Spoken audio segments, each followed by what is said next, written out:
Good afternoon, students. Welcome to the next lecture on our subject, that is Basics of Civil Engineering, in which we have started with the discussion on Introduction to Roads. And in our yesterday session, we have started with the part that is classification of the highways with respect to Indian Road Congress classification. We called it as classification of highways with respect to the IRC.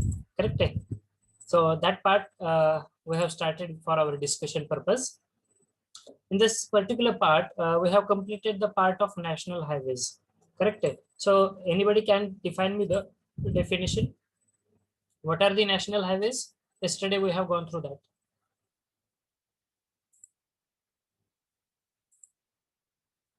What are the national highways? Anyone can give me the definition?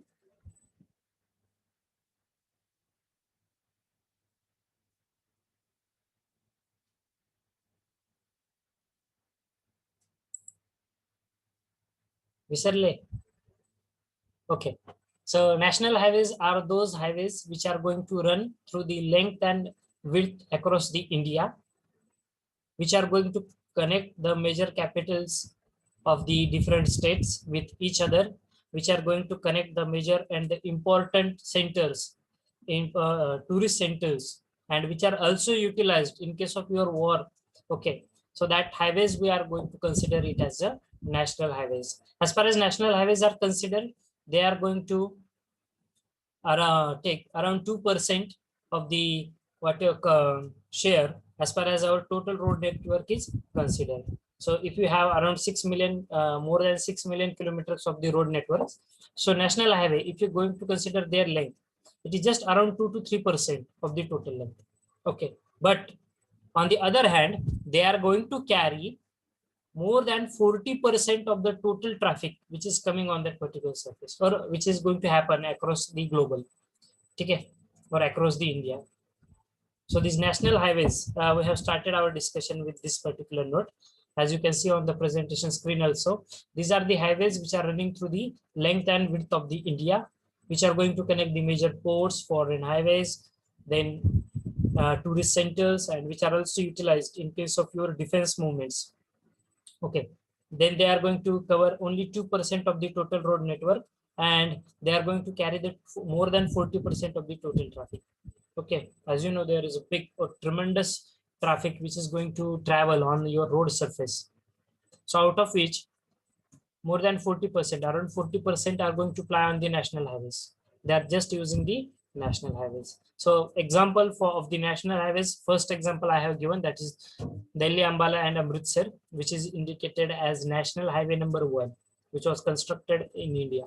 Okay, right now we have crossed around 1.5 lakh kilometers of the road network as far as our national highways are considered.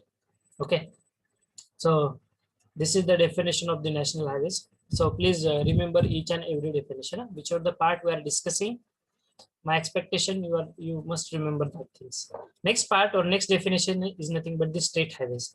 Okay, as I said earlier, तुमच्या online exam असू द्या किंवा offline exam असू द्या, ठीक आहे, या पार्टवरती तुम्हाला जर डिस्क्रिप्टिव्ह क्वेश्चन पेपर असेल तर त्यामध्ये 4 मार्कांचा प्रश्न विचारला जातो, like write down the detailed classification of the roadways with respect to the IRC.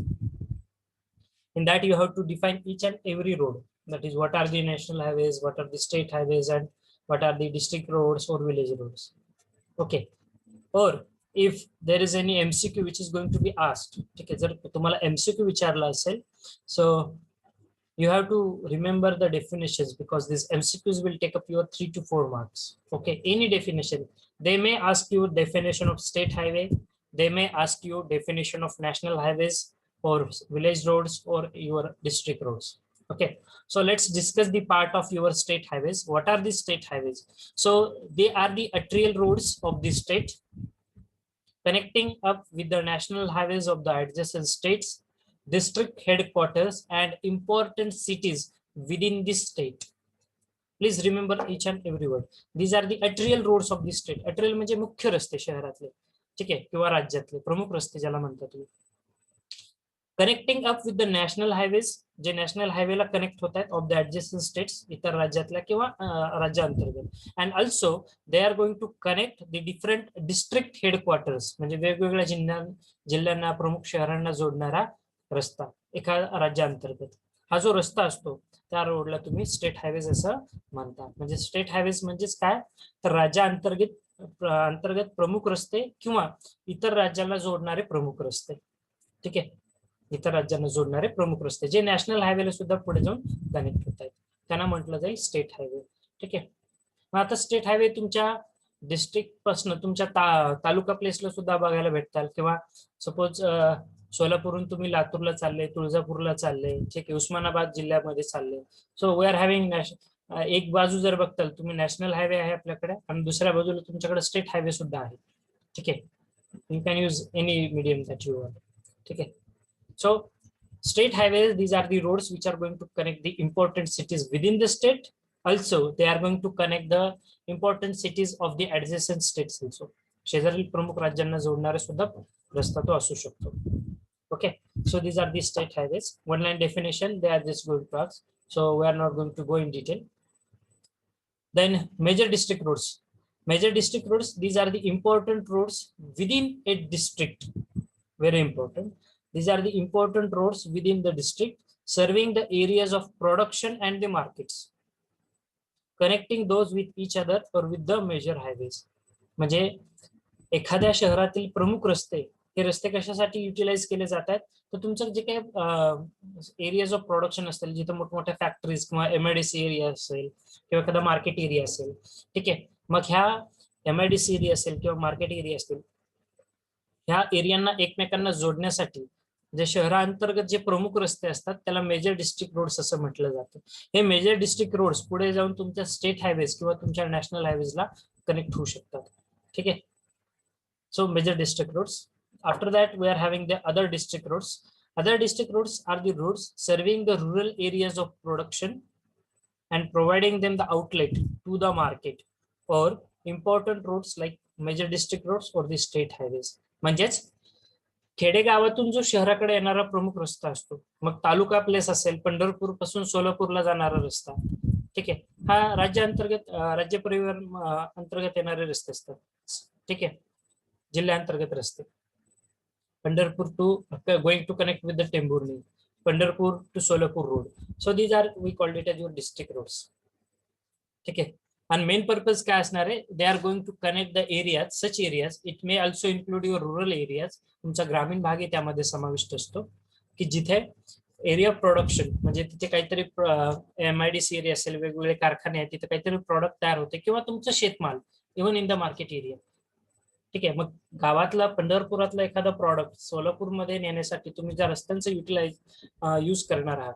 ठीक आहे, पंढरपूर सोडल्यानंतर जो मुख्य रस्ता सोलापूरला जोडणार आहे तो रस्ता असणार आहे तुमचा अदर डिस्ट्रिक्ट रोड्स. ठीक आहे, येथे सर्वांच्या लक्षामध्ये major district roads, other district roads. Major district roads त्या शहराअंतर्गत वेगवेगळ्या जिथे एरियाज ऑफ प्रोडक्शन आहेत, जिथे कंपनीज वगैरे असतात, त्यांना जोडणारा प्रमुख रस्ता. Hello? Any difficulty anyone is having? No sir. Okay. आणि अदर डिस्ट्रिक्ट रोड्स म्हणजेच तर तालुका प्लेस मधून शहरांना जोडणारा रस्ता, की जिथे एरियाज ऑफ प्रोडक्शन किंवा इतर काही तुमचा प्रॉडक्ट असेल, ठीक आहे, ते सेल करण्यासाठी जो मीडियम तुम्ही यूज करत आहात तो तुमचा असू शकतो other district roads. And last but not the least, that is nothing but our important category, we called it as village roads. Okay, we called it as village roads. So these are the roads connecting the different villages or the group of villages also with each other, or to the nearest road of a higher category like your ODRs or MDRs. Okay, गावाअंतर्गत जे रस्ते किंवा दोन वेगवेगळ्या गावांना जोडणारे जे रस्ते असतात त्याला तुम्ही विलेज रोड्स किंवा ग्रामीण रस्ते असं म्हटलं जातं. ठीक आहे, आता सगळ्यात मोठं कॉन्ट्रीब्युशन या विलेज रोड्सचं आहे.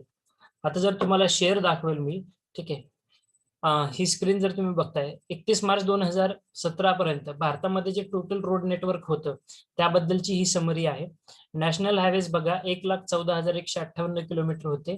लेंथ शेअर जो होता 1.94%. जस्ट बघा, स्टेट हायवेज पब्लिक वर्क डिपार्टमेंटच्या अंडर जे येतात किंवा युनियन टेरिटरी, ठीक आहे, केंद्रशासित प्रदेश, 1,75,036 किलोमीटर. अदर PWD रोड्स, ठीक आहे, 5,86,181. त्यानंतर तुमचे रुरल रोड्स जे आहेत ते 41,66,916. 70% अराउंड रुरल रोड्स कॉन्ट्रीब्युशन बघा, कारण ग्रामीण रस्त्यांचं सगळ्यात मोठं कॉन्ट्रीब्युशन असतं. ठीक आहे, तुम्ही जर हे डिजिट्स बघत असताल तुमच्या लक्षात येईल सगळ्यात जास्त कॉन्ट्रीब्युशन हे तुमच्या ग्रामीण रोडचं आहे, म्हणजे विलेज रोडचं आहे. ठीक आहे, which are being under the jurisdiction of your panchayats or any gram panchayat. Okay, it may be any. Then urban roads तुमच्या शहरांतर्गतले प्रमुख रस्ते 5,26,483. Around 9% they are having the total share. Then project roads, okay, these are 3,28,897. Around 6% share they are having. So if you observe the length here, out of 100%, 70.65, that is around 71% are contributed by rural roads. The least contribution is from the national highways, that is 1.94 or around 2%. But on the other hand, they are going to carry the 40% of the total traffic. Okay, they are going to carry the 40% of the total traffic, and remaining 60% मग तुमचे state highways, major district road, other district roads, urban roads या अंतर्गत हे समाविष्ट होतात. ठीक आहे, ही एक समरी आहे. It is up to the 31 March 2017. ठीक आहे, या पुढचे जे डिजिट्स असतील 31 March 2021 you can search on the internet. It is more than 6 million kilometers. Okay, 6 lakh million kilometers of the road network we are having. 2017 ते 58,97,000 होता, आता ते 60 लाखाच्या पुढे गेलेले. Okay, so this is some information regarding the roads and their contributions. You can also refer these digits and you can use this in your examination also. Okay, you will get again good marks for this. Not mandatory you have to mention, but still you can remember. Okay, so this is all about the classification of the roads. Now the next part that we are going to start with is nothing but the geometric design. We also called it as functional cross section of the roads. Okay, but before proceeding towards the next part, let me know if you have any doubt. You can unmute yourself and you can discuss regarding the classification of the highways. You have any doubt?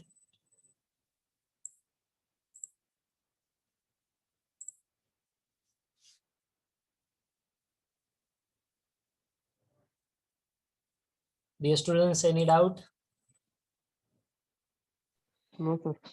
No, sir. Okay, shall we proceed further for the next hub, that is functional cross section of the roads? Yes, sir. Oh, Yes, sir. okay. Before that, let me know from which date your chapter tests are going to start for your division? किती तारखेपासून होणार आहे तुमची chapter taste? त्याचं काही वेळापत्रक आलंय का? आजपासून सर. म्हणजे आज पेपर झालाय तुमचा? नाही होणार आहे. नाही, आज 5 वाजता आहे. Okay, आपला बेसिक सिव्हिलचा किती तारखेला पेपर आहे? उद्या आहे sir. Basic civil tomorrow. Hello, 3rd मार्चला आहे. 3rd March. Okay. Yes. Okay. So you are having 10 marks for our subject, that is basics of civil engineering, and 10 marks being contributed by basics of mechanical engineering. ठीक आहे, असा 20 मार्कांचा तुमचा paper असणार आहे. 10 mark BC चे आणि 10 mark BME चे. ठीक आहे, 3rd मार्चला आहे ना पेपर? चालेल, no problem. Yes, sir. Okay, sir 10 MCQ असणार. बेसिक सिव्हिलचे 10 आणि बेसिक मेकॅनिकलचे 10 असे 2 सब्जेक्ट. जसं मी तुम्हाला सुरुवातीला सांगितलं होतं, आपला हा जो विषय आहे हे 2 विषयांचं कॉम्बिनेशन आहे, बेसिक मेकॅनिकल इंजिनिअरिंग आणि बेसिक सिव्हिल इंजिनिअरिंग. ठीक आहे, मग बेसिक मेकॅनिकलचे 10 क्वेश्चन्स असतील ते टीचर्स टाकतील आणि बेसिक सिव्हिलचे 10 क्वेश्चन्स असेल की जे मी टाकेल. बेसिक मेकॅनिकलचा उद्या आहे की सर पेपर? उद्या आहे. पेपर 2 आहे सर ते. येस सर उद्या आहे. मेकॅनिकल उद्या, सिव्हिल थर्डला. ठीक आहे, मग आपला सिव्हिलचं ज्यावेळेस असेल त्यावेळेस let it be, it doesn't matter. Okay, as per your schedule you just start your study. Already I have share this notes with everyone, so you can start your study. आणि जो आपला पार्ट झालेला आहे त्याच part वरती तुमची exam असेल. ठीक आहे, म्हणजे बिफोर जिओमेट्रिक डिझाईन हा सगळा पार्ट तुम्हाला एक्झाम मध्ये येईल. जिओमेट्रिक डिझाईनचा पण जेवढा पार्ट होईल तो पार्ट तुम्हाला एक्झाम मध्ये असेल. ठीक आहे, मग नंतर आपण एक प्रॅक्टिस टेस्ट सुद्धा घेऊया तुमची, जेणेकरून तुम्हाला प्रॅक्टिस होईल एमसीक्यूज बद्दलची आणि आपल्या चॅप्टरच्या संदर्भात सुद्धा. Okay, so we will start the next part. Yes, roads in embankment. Now we are going to discuss the functional cross section. Okay, I think that is the last part of your chapter number 1 as per my knowledge. Okay, so functional cross section of the road, that part we are going to discuss. एखादा जो रस्ता असतो ह्या रोडचा cross section म्हणजे नेमकं काय असतं, ह्या रोडचे वेगवेगळे कॉम्पोनंट्स काय आहेत. आता आपल्याला माहिती रस्ता हा शब्द तुम्हाला सगळ्यांना माहिती आहे. ठीक आहे, तुम्ही डेली त्याच्यावरती ट्रॅव्हल करताय. पण हा जो रस्ता असतो ह्या रस्त्याचे कुठले कुठले घटक आहेत, मग प्रत्येक घटकाला काय म्हणतात, त्याचं फंक्शन काय, त्याचा पर्पज काय. Okay, so that part we are going to start in our this session. That is nothing but roads in embankment and the roads in cutting, functional cross section we called it as. ठीक आहे, आता at first you must know what is the meaning of the word embankment. Okay, embankment या शब्दाचा अर्थ काय असू शकतो, roads in एम्बॅकमेंट म्हणजे नेमकं काय. ठीक आहे, आता हे जे पिक्चर तुम्ही बघता it's we called it as a functional cross section of the road. तुम्ही हा जो पार्ट आहे, ठीक आहे, ह्याचा फोटो तुमच्या मोबाईल मध्ये तुम्ही घेऊ शकता आणि ही डायग्राम तुमच्या नोटबुक मध्ये सर्वांच्या असली पाहिजे. ठीक आहे, everyone must draw this diagram with neat sketch you are having, mention all the points which is been there and I will discuss each and every point right now. Okay, so the first cross section of the road we called it as roads which are in embankment. आता embankment या शब्दाचा अर्थ काय होतो. ठीक आहे, so embankment road, if you want to define this word, a road or a railway line or a canal, it may be anything in our road construction required by the terrain. This is very important. Just a minute. So whatever the portion of the road that we are going to rise, which is with the help of the compacted soil or it may be a rock based soil, to avoid the change in level required by the terrain. एखादा भाग आहे, ठीक आहे, त्या भागामध्ये तुम्ही एखादा road construct केलेला असतो, परंतु त्या रोड जर अनइवन असेल तर त्या ठिकाणी किंवा त्या अशा प्लेसेस मध्ये चालत नाही. We have to maintain the level of this your road. मग ती जर लेवल जर तुम्हाला मेंटेन करायची असेल तर काय करावं लागतं, काही ठिकाणी तुम्हाला भर टाकून हा रस्ता त्या लेवलला आणावा लागतो, तर काही ठिकाणी हा रस्ता तुम्हाला कट करावा लागतो. रोड्स इन एम्बॅकमेंट म्हणजेच काय, तुम्ही भर टाकून रस्ता तयार करताय. ठीक आहे, सोप्या ग्रामीण भाषेत आपल्या जर बोलायचं झालं तर भर टाकून तुम्ही रस्ता कन्स्ट्रक्ट करणार, म्हणजे त्या रस्त्याची जी लेवल आहे ती लेवल तुम्ही कुठेही डिस्टर्ब होऊ देत नाही. आणि रोड विचार कटिंग म्हणजेच काय, डोंगर पोखरून किंवा एखाद्या टेकड्या वगैरे फोडून त्याच्यातून जो रस्ता करतात त्याला म्हटलं जातं रोड्स विचारिंग कटिंग सेक्शन. बघा, क्रॉस सेक्शनचे दोन महत्वाचे पार्ट्स आहेत फंक्शनल क्रॉस सेक्शनचे. पहिला असतो रोड्स इन एम्बॅकमेंट म्हणजे भर टाकून कन्स्ट्रक्ट केलेला रोड, आणि दुसरी कॅटेगरी असते रोड्स विचारिंग कटिंग म्हणजे डोंगर किंवा टेकड्या फोडून त्यातून जो रस्ता तुम्ही तयार करताय त्याला म्हटलं जातं रोड्स इन कटिंग. ठीक आहे, आता हे समजायचं असेल तर कसं समजणार, तुम्ही तुमच्या लेफ्ट हँड साईडला स्क्रीनवरती बघा, इथं एक डायग्राम आहे छोटीशी, सर्वांना डायग्राम दिसते ही. ह्या डायग्राम मध्ये बघा एक गाडी आहे, हा घाट सेक्शन आहे. ठीक आहे, लेफ्ट हँड साईड हा घाट सेक्शन आहे बघा. ठीक आहे, ह्या घाट सेक्शन मधून ह्या अशा गाड्या ट्रॅव्हल करतायत. ठीक आहे, मग गाड्या तुम्ही जर बघत असताल हा असा डोंगर आहे, असा उतार आहे डोंगर. ठीक आहे, I will use the pointer. ठीक आहे, अशा पद्धतीने हा तुमचा डोंगराचा स्लोपिंग एरिया. परंतु हा जो रस्ता बघताय तुम्ही, हा जो रोड जातोय तुमचा, ठीक आहे, आता हा रोड मध्ये बघा डाव्या हाताला जर आहे तर तुम्हाला लगेच डोंगराचा भाग आहे. ठीक आहे, परंतु जर तुम्ही उजव्या हाताला बघता इथे तुमचं काय रे, स्लोपिंग एरिया असल्यामुळे हा खोल भाग आहे. मग रस्ता तुम्ही तिरका करून चालेल का, तसा जसा स्लोप आहे तसा नाही. तुम्ही काय केलं इथे बघा, भर टाकलेली दिसते. इथे एम्बॅगमेंट हा शब्द दिसतोय हे पहा, ही इथं अशी भर टाकलेली. त्यानंतर इथे पुढे तुम्ही बघू शकता इथं भर टाकलेली. ही भर कशासाठी टाकलेली? हा जो रस्ता आहे या रस्त्याची लेवल मेंटेन राहण्यासाठी. कशासाठी टाकलेली आहे? या रस्त्याची लेवल मेंटेन राहण्यासाठी आपण तिथं काय करे, भर टाकून हा रस्ता उचललेला आहे. म्हणजे त्या रस्त्याची लेवल मात्र मेंटेन ठेवलेली आहे. ठीक आहे. मग एका बाजूला लेवल असू द्या, दुसऱ्या बाजूला खोल खड्डा असू द्या, मग ज्या बाजूने खड्डा आहे तिथं भर टाकून लेवल मात्र मेंटेन ठेवलेली आहे. ठीक आहे. हे तुम्ही बघू शकता. एका बाजूला डोंगर होता, परंतु दुसऱ्या बाजूला हा तीव्र तुम्हाला उतार दिसतोय किंवा हा खड्डा आहे. मग इथं काय केलं त्यांनी, भर टाकून रस्त्याची लेवल मात्र डिस्टर्ब होऊ दिली का? नाही होऊ दिली. They have maintained the level of the surface and this is we called it as roads which are in embankment. असे जे रस्ते असतात त्याला roads in embankment असं म्हटलं जातं. जिथे आपण रस्त्यामध्ये कॉम्पॅक्टेड सॉइलचा, कॉम्पॅक्टेड असेल, रॉक बेस्ड सॉइल असेल, हे रॉक बेस्ड सॉइल आपण यूज करतोय आणि तिथे भर टाकतोय. म्हणजे तो रस्ता लेवल मध्ये आणण्याचा प्रयत्न करतोय. कशासाठी? To avoid the change in level. रस्त्याच्या जी लेवल असेल ते कुठल्याही प्रकारे डिस्टर्ब होऊ नये, ते एकाच लेवल मध्ये असला पाहिजे तुमचा रस्ता, यासाठी आपण ती भर टाकलेली आणि त्याला म्हटलं जातं रोड्स इन एम्बॅकमेंट. ठीक आहे. आधी मला सांगा या शब्दाचा अर्थ कळला का तुम्हाला? आता एम्बॅकमेंट, रोड्स इन एम्बॅकमेंट म्हणजे कुठले रस्ते? क्लिअर आहे सर्वांना? रोड्स इन एम्बॅकमेंट म्हणजे कुठले रस्ते? हो sir. Okay, good. Yes, okay. बोला. Good evening to all of you.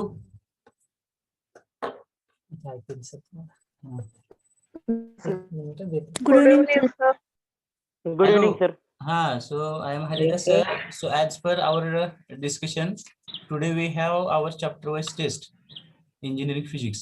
Yes, sir. Okay. So at 5 p.m. you are getting one Google link on Telegram. ठीक आहे. 5 वाजता Okay. टेलिग्रामला एक गुगल लिंक येईल, त्याच्यावर क्लिक करा. त्यामध्ये तुमची डिटेल्स लिहायचे, ईमेल ऍड्रेस तुमचा, name of the student, division, roll number आणि खाली 20 MCQ आहेत जे आपण डिस्कस केलेले आहेत ऑलरेडी. ठीक आहे. Okay sir. हा, चॅप्टर टेस्ट आपली फिजिक्सची आज आहे. संध्याकाळी 5 वाजता लिंक आली की ती ओपन करा, त्यातली माहिती भरा, MCQ चे आन्सर्स लिहा आणि सबमिट करा. ती तुमची टेस्ट असणार आहे. ठीक आहे. Okay sir. हा, ठीक आहे. Okay sir. Thank you.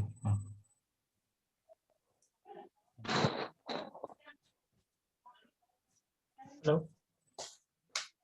Yes, sir. Yes, sir. Okay. Yes sir. I hope you got the instructions from Haridas sir. So the point that we are discussing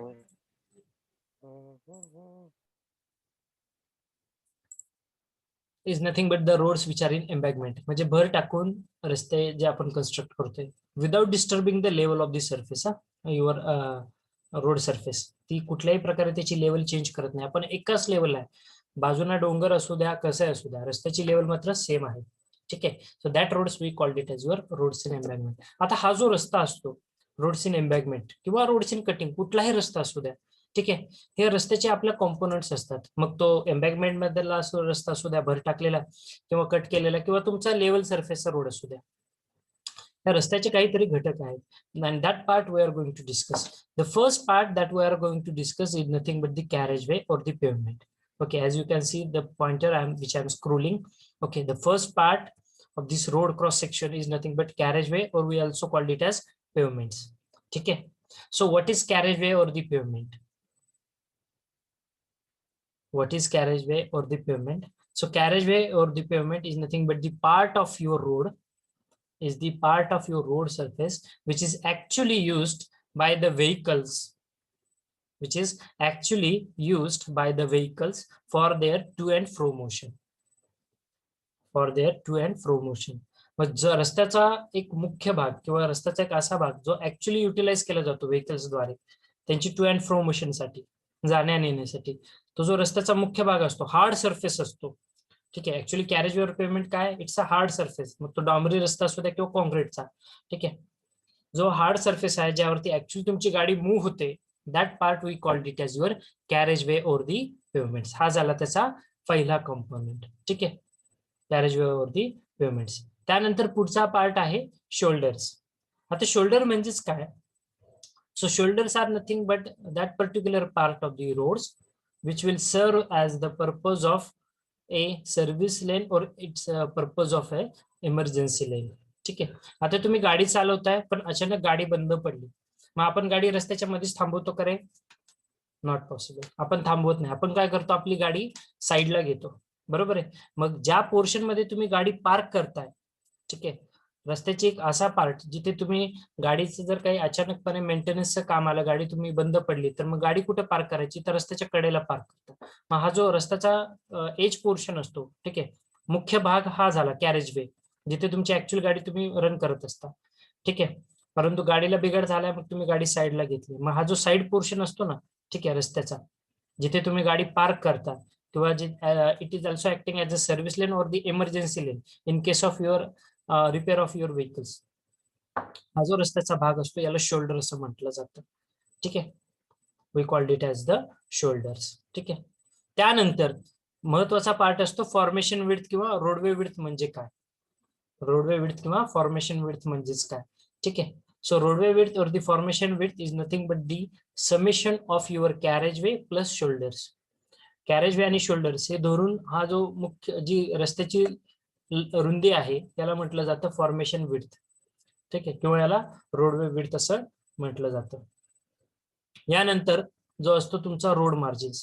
ठीक आहे. मग शोल्डर झाल्यानंतर रोड मार्जिन मध्ये तुमचे side slopes येतात, बर्म portion येतो, side drains तुम्ही बघितलं असेल, म्हणजे रस्त्याच्या कडेला गटार बघितलंय ना, रस्त्यावरती जे काही पाणी आलेलं असतं ते ड्रेन आउट करण्यासाठी इथे स्लोप प्रोव्हाइड केलेला असतो, क्रॉस स्लोप.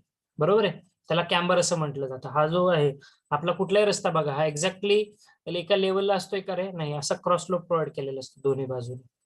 तुम्हाला बाय द नेकेड आईज तुम्हाला लक्षात येणार नाही की तो क्रॉस स्लोप प्रोव्हाइड केलेला आहे. ठीक आहे.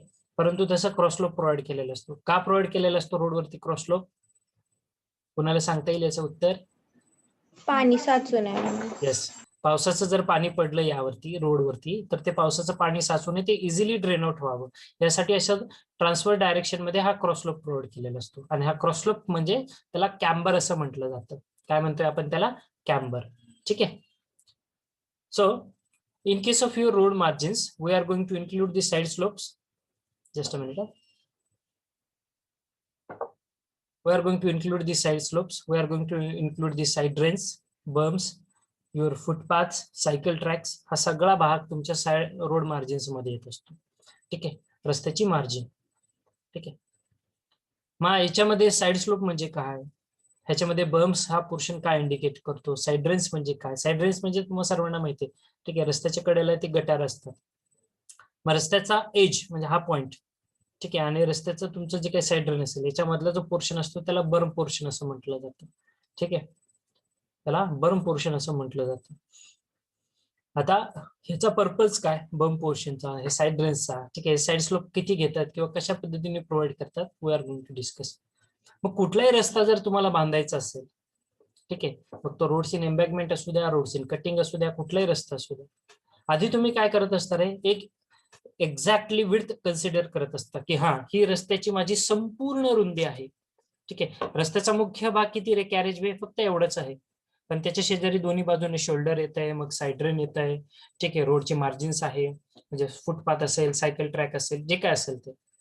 सो आपल्याला आधी काय करावं लागतं, तर रस्त्याची संपूर्ण रुंदी विचारात घ्यावी लागते. ती रस्त्याची संपूर्ण रुंदी ठरवावी लागते. मग ज्यामध्ये तुमचा रस्त्याचा मुख्य भाग येईल, दोन्ही बाजूने शोल्डर येईल, त्यानंतर साइड ड्रेन्स येतील, रोडची मार्जिन्स म्हणजे सायकल ट्रॅक किंवा फुटपाथ असेल. मग ही जी रस्त्याची संपूर्ण रुंदी असते from the road margins on one side which also includes your roadway width and road margins on the other side, ही जी रस्त्याची संपूर्ण रुंदी असते याला म्हटलं जातं राईट ऑफ वे, और we also the width which we are going to consider for this construction we called it as road land width. त्याला म्हटलं जातं राईट ऑफ वे किंवा रोड लँड विड्थ, कुठलाही शब्द वापरा. ठीक आहे. राईट ऑफ वे म्हणजे रस्त्याची संपूर्ण रुंदी. ठीक आहे. याला राईट ऑफ वे असं म्हटलं जातं, ROW. ठीक आहे. Which includes your road margins, which includes your roadway width and road margins on the other hand side. ठीक आहे. त्यानंतर असतात तुमच्या बिल्डिंग लाईन्स आणि कंट्रोल लाईन्स. त्याचं सोप्या भाषेत मिनिंग सांगेल, नॉट इन डिटेल. बांधकाम करत असताना तुम्ही बघितलं असेल, तुमचं एक्झॅक्टली रस्त्याला खेटून घर असतं का रे? म्हणजे रस्त्यावरती हातान पाऊल टाकले की डायरेक्ट घरामध्ये पाऊल पडते. असं बघितलंय कधी? असं कधीच नसतं. तुमचं घर आणि रस्ता त्यामध्ये स्पेस असते. तुमचं घर आणि रस्ता यामध्ये स्पेस असते. ठीक आहे. तुम्ही म्हणता नाही सर आम्ही शहरामध्ये ते कॉलनीमध्ये वगैरे बघितलेले की आमचं डायरेक्ट रोड आहे, रोड नंतर आम्ही घरातच एंट्री करतोय, डायरेक्ट घरामध्ये एंट्री करतोय. ठीक आहे. असं तुम्ही एखादं एक्झाम्पल बघितलं असेल. ऍक्च्युली तसं नसतं. आपण काय करत असतो, रोडच्या सेंटर पासून ठीक आहे ते एखादी बिल्डिंग, कुठली बिल्डिंग असू द्या, त्यामध्ये एक डिस्टन्स मेंटेन करत असतो. ठीक आहे. हे डिस्टन्स का मेंटेन करावं लागतं? Where we don't have the permission to construct, where we don't have any kind of permission to construct. So that distance we called it as your building lines. याला building line असं म्हटलं जातं. Where construction of building is not allowed. जिथे construction of building करणं हे allowed नसतं. ठीक आहे. नाही तर इतर रस्ता संपलाय सर आणि लगेच इथून डायरेक्ट घरामध्ये पाऊल टाकतोय, चालेल का? नाही. We have to keep sufficient space between the road edge and your home. Okay. And that is what we called it as the building lines, where construction of building is not permitted. याला म्हटलं जातं building lines. आणि control line आपली building जिथे संपते, ठीक आहे, त्या पोर्शन पासून तुमच्या रोडच्या हे सेंटर पर्यंत डिस्टन्स. ठीक आहे. ही overall width of building line झाली. हे तुम्ही बघू शकता डॉटेड इथे जे मार्कआउट केलेले overall width of building line, आणि हे आहे overall width of your control lines. Building लाईनच्या पाठीमागचा डिस्टन्स जिथे तुमची बिल्डिंग एंड होते फर्स्ट, त्याला म्हटलं जातं कंट्रोल लाईन्स. ठीक आहे. आता हे झाला थोडक्यात सारांश. आपले जे रोडचे इलेमेंट्स आहेत याला कॉम्पोनंट्स ऑफ रोड्स तुम्ही असं म्हणतात. शोल्डर म्हणजे काय, कॅरेजवे म्हणजे काय. ठीक आहे. आता हाच पार्ट आपण इन डिटेल स्टडी करणार आहोत, but in our tomorrow's lecture. Okay. We are having just 2 minutes to conclude this session. So if anyone is having doubt, the forum is open for everyone. You can ask me your questions. Meanwhile I will take your attendance. काही शंका असल्यास विचारा unmute करून.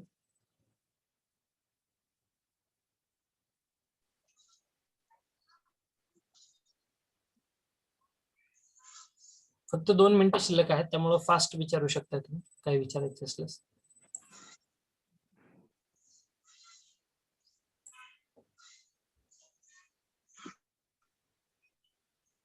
आजचा भाग समजलाय का सर्वांना? Yes sir. Yes sir. Okay. काही शंका कुणाला? समथिंग न्यू, समथिंग इंटरेस्टिंग, काही doubt? No sir.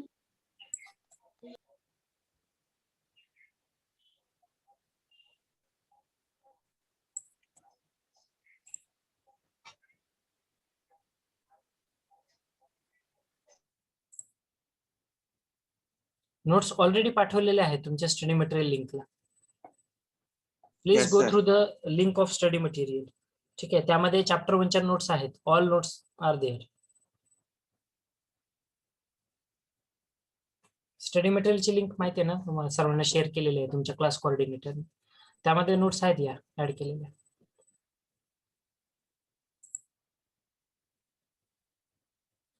So less than a minute is left to conclude this session. So we will stop here for the today's time. Thank you for attending the session. Have a good day. Goodbye.